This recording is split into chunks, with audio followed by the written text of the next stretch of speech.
Presidente, eu ocupo a tribuna com a intenção de falar novamente sobre a reforma política, a reforma eleitoral. Mas quero, num primeiro momento, concordar e discordar da posição colocada aqui na tribuna pela nossa senadora Vanessa.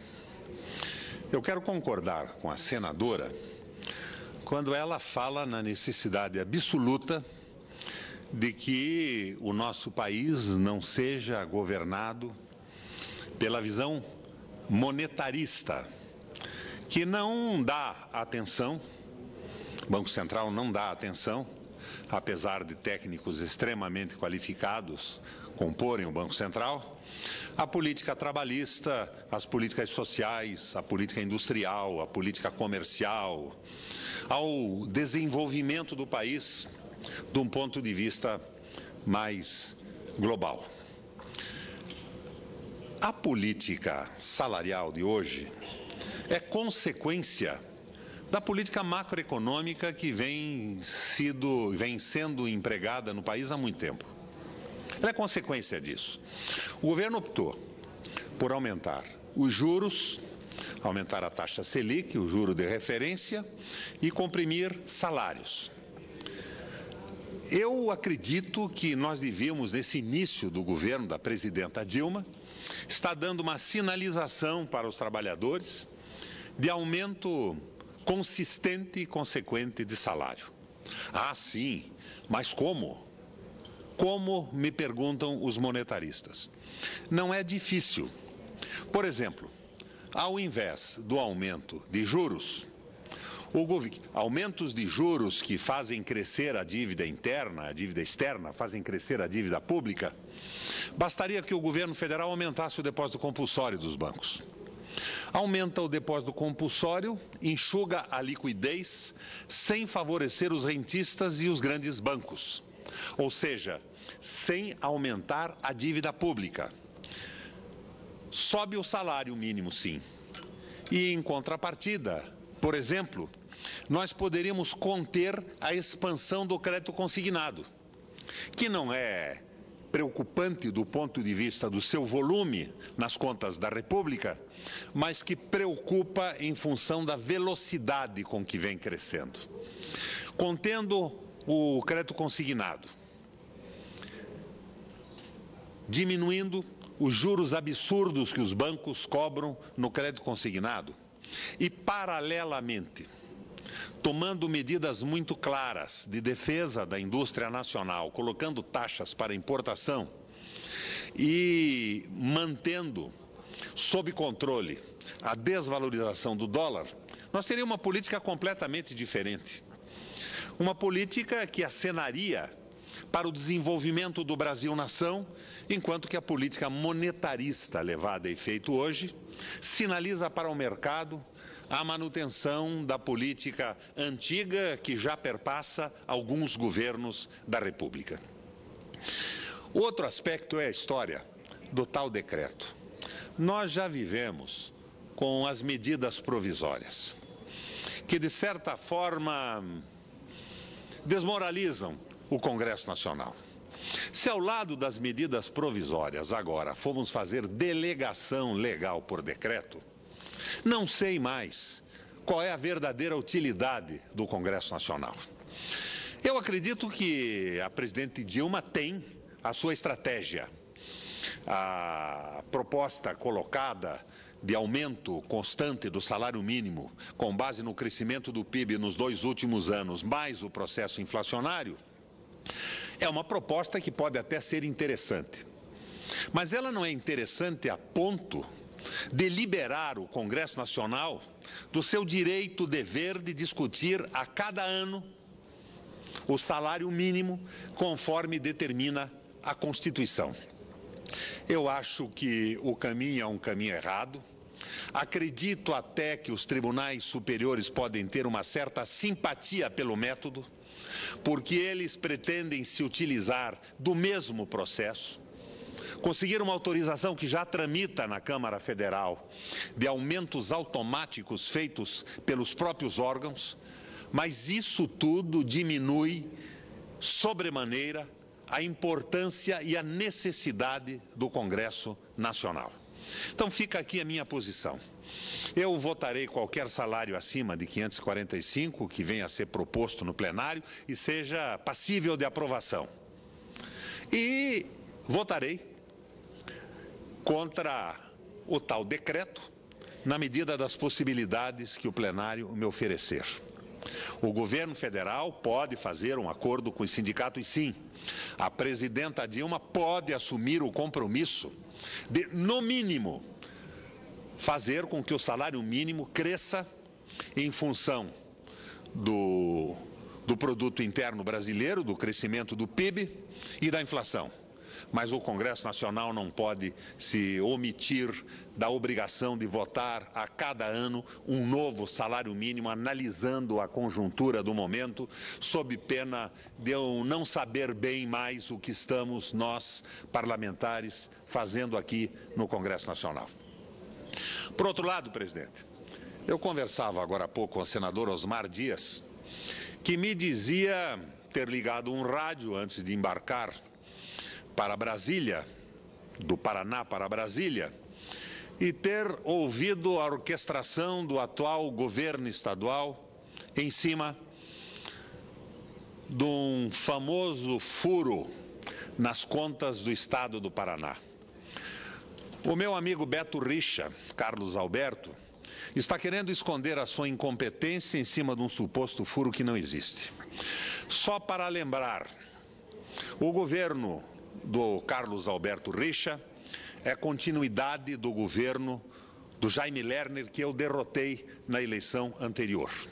Eu fui governador por 3 vezes, 2 vezes depois do Jaime Lerner. Eu, quando assumi o governo, encontrei o Paraná num completo descalabro. Não se falava em furo, se falava em destruição do Estado. Vou dar 2 exemplos só. Havia um contrato de informática com o Departamento de Trânsito e uma empresa chamada Montreal, do Rio de Janeiro, no valor de 145 milhões de reais. Decretei a nulidade do contrato e supri a necessidade do Departamento de Trânsito com a nossa empresa de informática, a Celepar. Supri com 5 funcionários com salário de 5 mil reais cada um. 5 vezes 5, 25 mil reais por mês. Havia na Casa Civil um contrato de pesquisas de 150 milhões de reais. Um verdadeiro absurdo, decretei também a nulidade. E uma empresa semi-privada, uma dessas OCIPs ligadas ao grupo do Lerner e do Castaniguchi, cobrava da Secretaria de Saúde 750 mil reais por mês para administrar o seu processo de informatização. Determinei a Celepar que estudasse o caso, decretei a nulidade do contrato do grupo do prefeito Carlos Alberto Richa e a Celepar substituiu os 750 mil reais com lucro para a empresa por 50 mil reais por mês. O Paraná tem tido a sua receita aumentada, o nosso ICMS tem aumentado significativamente e não há motivo nenhum para se falar em furos deixados como herança do meu governo, porque na verdade eu consertei o descalabro do Estado do Paraná. E o pessoal que se elegeu agora, se elegeu fazendo críticas e simulando uma oposição ao governo do Lerner e trouxe para o governo todos os antigos administradores do Jaime Lerner responsáveis pelo descalabro. Da Celepar ao Cássio Taniguchi, famoso Cássio Taniguchi, que hoje é secretário do Planejamento. Então eu venho aqui nessa tribuna, uma vez que no Paraná não me resta tribuna alguma, é notório que eu rompi com a mídia que chantageava o Estado, eu retirei do orçamento do Estado do Paraná os recursos para publicidade e investi esses recursos, que corrigidos a números de hoje, em 2 períodos de governo, chegariam a perto de 2 bilhões de reais, em escolas, em hospitais e infraestrutura. Peguei um porto de Paranaguá destruído e deixei o porto com cerca de 600 milhões de reais em caixa e absolutamente modernizado. Sobre o porto é importante destacar a fantástica oposição que existe no Brasil, por exemplo, ao porto ter uma draga própria. Existe um monopólio de dragagem com preços rigorosamente absurdos. O presidente Lula tentou quebrar esse monopólio que existia com a obrigatoriedade de contratação de uma empresa nacional, abrindo para o mundo. Mas o que aconteceu, na verdade, senador Aloysio, foi que as multinacionais compraram as empresas nacionais de dragagem. E o monopólio se estabeleceu de uma forma muito mais violenta. Uma dragagem normal do porto, Canal da Galheta, que é o canal que nós de tempos em tempos desobstruímos na Baía de Paranaguá, custa, com o serviço das dragas, numa campanha de mais ou menos 3 meses, cerca de 165 milhões de reais. Uma draga nova de porte comprada no mundo hoje custa entre 40 e 44 milhões de reais. Paranaguá, com uma draga própria, teria condição de fazer a própria manutenção da nossa baía e dos canais de acesso ao nosso porto e, no tempo que nos sobrasse, trabalhar para Santa Catarina e o Rio Grande do Sul.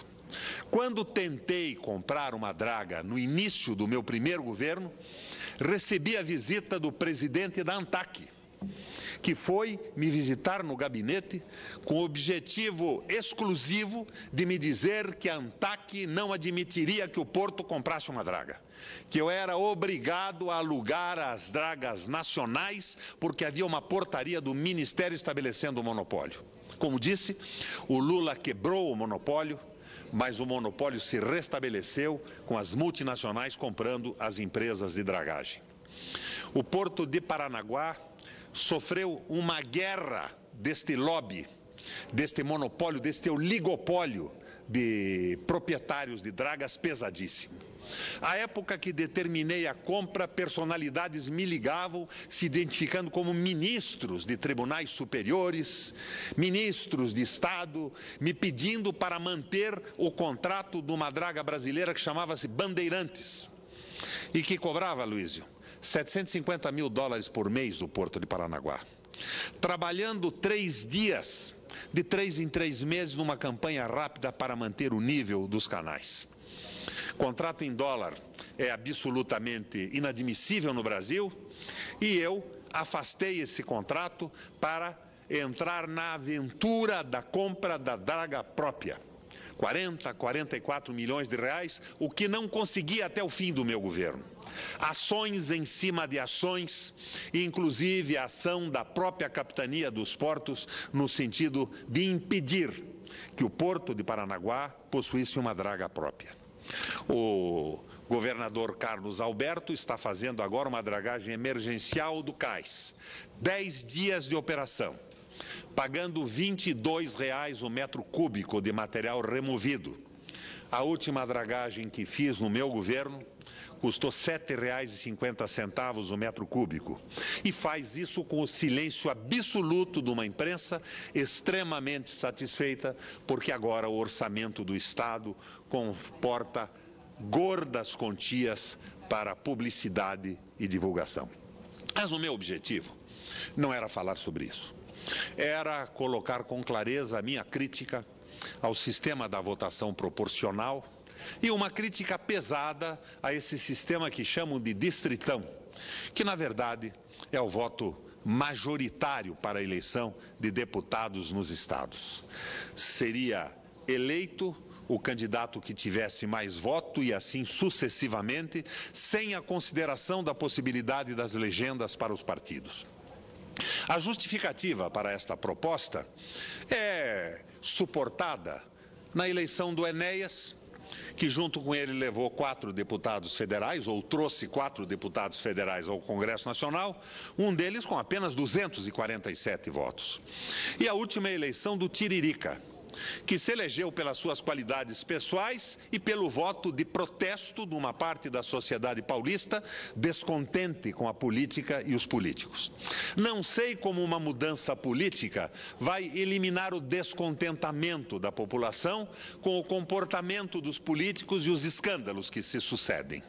Eu acho que isso só pode ser eliminado com um comportamento diferente dos partidos e dos políticos.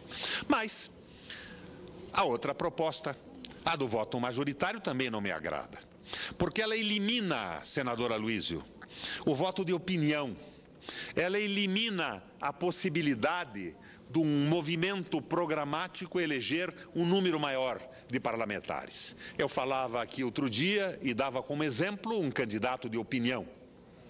O presidente Itamar Franco, candidato, exemplificando, a deputado federal por Minas Gerais. Seguramente terá milhões de votos, mas tendo milhões de votos no voto majoritário no Estado, ele elimina de forma direta um efeito tiririca ao contrário. Ele absorve todos os votos de uma tendência política que representa a tendência da moralidade e da defesa intransigente do país. Elimina um veso nacionalista, porque com milhões de votos ele levará apenas o nome dele ao Congresso Nacional. Será apenas um candidato. E ele drenará a possibilidade de votos de pessoas que, como ele, representam a mesma tendência programática, a mesma tendência filosófica e ideológica. Então, o voto majoritário acaba com os partidos, acaba com a coligação, mas seguramente liquida a possibilidade do voto ideológico do candidato de opinião e do candidato programático no país. Eu urdi, então, uma proposta alternativa, suportada nas ideias do nosso velho gênio da raça, o negro Guerreiro Ramos, que sugeria que não se fizessem mudanças abruptas, mas que se construísse um modelo que não destruísse o que existe no momento, mas sinalizasse uma mudança profunda no comportamento de uma instituição no país. Eu estou propondo um voto misto, um voto que teria uma lista fechada, democraticamente escolhida pelo partido, e uma lista aberta. A lista fechada eliminaria a possibilidade dos votos do Enéas e do Tiririca elegerem deputados sem votos, porque nós só contabilizaríamos a proporcionalidade da participação de cada partido suportados no voto na legenda partidária, no voto na lista fechada. E a lista aberta só elegeria na medida em que a lista fechada garantisse a proporcionalidade. Supondo, por exemplo, senador Aloísio, que a lista fechada garantisse 11 parlamentares, a preferência seria da lista fechada. E nós teríamos 6 deputados da lista fechada e 6 deputados conforme o número de votos na lista aberta. Mas alguém diria, e alguém já me disse, mas nesse caso, senador Requião, os partidos mais malandros e pouco responsáveis colocariam os tiriricas na lista fechada, chamando para si o voto de protesto. Não. Quem me colocou uma opinião contrária a esta crítica extraordinariamente lúcida foi o senador Aécio Neves, numa conversa aqui no plenário. O Aécio me observava o seguinte: senador Requião, se o voto de protesto de um tiririca estiver centrado na lista fechada, isso significa que ele vai carrear, no caso do tiririca, 1.300.000 votos, que é o voto de protesto, o voto de revolta contra a classe política. Mas uma grande maioria de pessoas procurará dar um voto sério.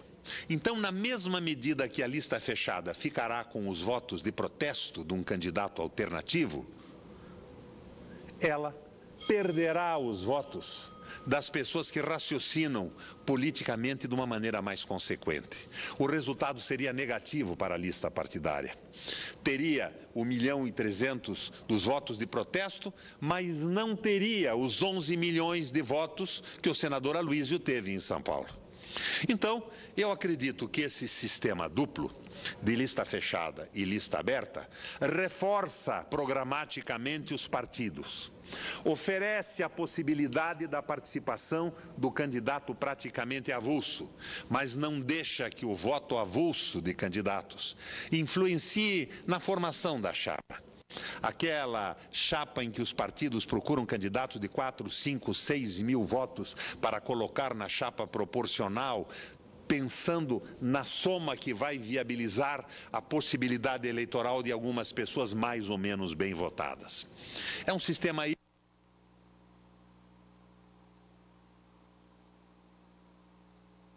Para acabar com esta história de que um presidente da República não pode ter uma pensão, e eu acho que a pensão do presidente da República é extremamente moralizadora. Ele mexe com bilhões de reais, ele mexe com o futuro do país e precisa ter, sim, segurança para o que vai acontecer depois do seu mandato. Quanto mais sério o presidente, mais inseguro estará no período pós-mandato. Nós poderíamos ir pelo caminho italiano, oferecendo aos ex-presidentes da República um assento no Senado, com direito à voz, com direito à estrutura, à opinião e não com direito a voto. Mas ele estaria reforçando uma tendência, defendendo o seu governo e tendo um salário que lhe possibilitaria tranquilidade na vida. É o sistema italiano. Quando na última sessão conversei sobre essas mudanças, o senador Itamar Franco me falava também na possibilidade da candidatura avulsa. E a candidatura avulsa é também utilizada no sistema italiano. Uma coisa, sem dúvida, a se pensar. Quanto ao financiamento público de campanha, me preocupa este idealismo hegeliano, esse idealismo que foi invertido por Engels e por Marx, que é uma idealização de um processo que não tem nenhum contato com a realidade. Numa sociedade capitalista, imaginar uma eleição socialista com recurso público puro e simples é uma utopia inalcançável. Mas existe uma fórmula que talvez possa funcionar, que é a utilização do mesmo mecanismo da Lei Rouanet, que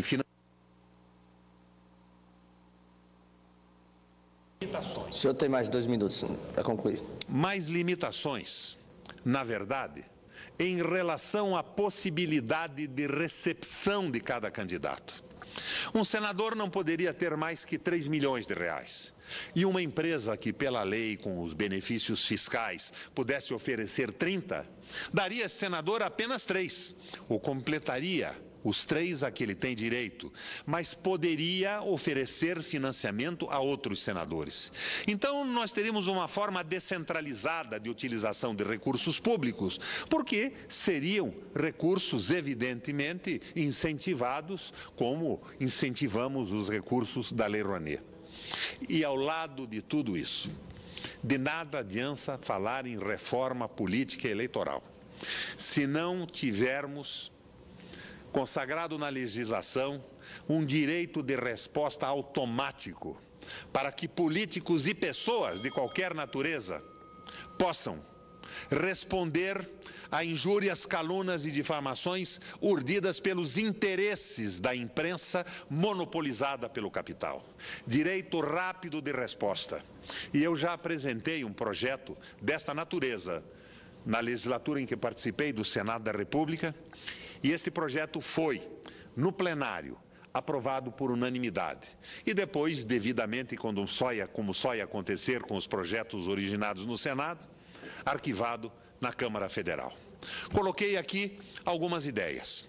Respondi ao prefeito Beto Richa, para ele não tentar compensar a sua própria incapacidade com críticas absurdas a uma excelente administração que fizemos nós no Paraná no momento que antecedeu a ele. A administração dele é a continuidade do lernismo, é o fim da empresa.